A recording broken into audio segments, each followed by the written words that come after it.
Владата е за редовни избори, но ВМРО-ДПМН е подготвена и за предвремени парламентарни, вели премиерот Христијан Мицкоски, кој смета дека се можни сите сценарија, кога веќе е поминат половина од мандатот на владата. Ако опозицијата побара, уверува дека ќе излезат на изборно соочување на кое е убеден дека повторно ќе победат. Јас само сакам да констатирам факт дека ние влегуваме во втората половина од мандатот, и политички умно е кога ќе влезете во втората половина на мандатот да бидете подготвени на секакви сценарија. Ние сме кажале дека наша опција која што ја преферираме како влада е редовни избори во 2028 година. Но сме подготвени секогаш како политичка партија, доколку тоа опозицијата го бара, да излеземе на терен и повторно да победиме. Од опозицијската СДСМ реагираа дека премиерот го менувал својот став за изборите.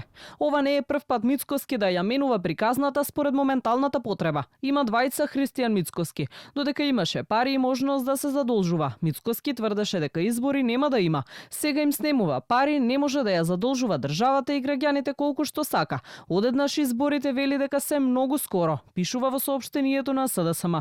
Во меѓувреме од следната недела коалицијските партнери Мицкоски, Касами Меджити и Димитриевски ќе кројат планови за владината реконструкција. Од кого премиерот е незадоволен и кој се ќе биде опфатен се уште нема официјални информации. На брифинг со новинарите министерот за здравство Азир Алиу кажа дека не очекува тој да е еден од министрите кои ќе ја напуштат позицијата и изјави дека за него било најважно што сработил, а не колку време бил на функцијата. Секој министер, значи мојот пристап кон политиката е следен.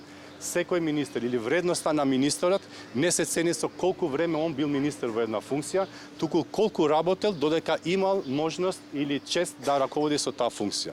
Исто и денеска, јас и да бидам уште еден ден министер, или уште една недела, или уште една година, или 2 години, тоа воопшто не ми значи ништо, а ми значи кога нема да бидам министер, колку сум работел или колку процеси, позитивни процеси во здравството имало. Сите дилеми околу реконструкцијата според најавите треба да се расчистат до крајот на овој месец. Единствено се знае дека треба да се назначи вице-премиер за добро владење по оставката на Арбен Фетај, кој според ко-председателот на Вреди Изет Меджити ќе добие нова функција во Брисел како специјален представник на македонската влада.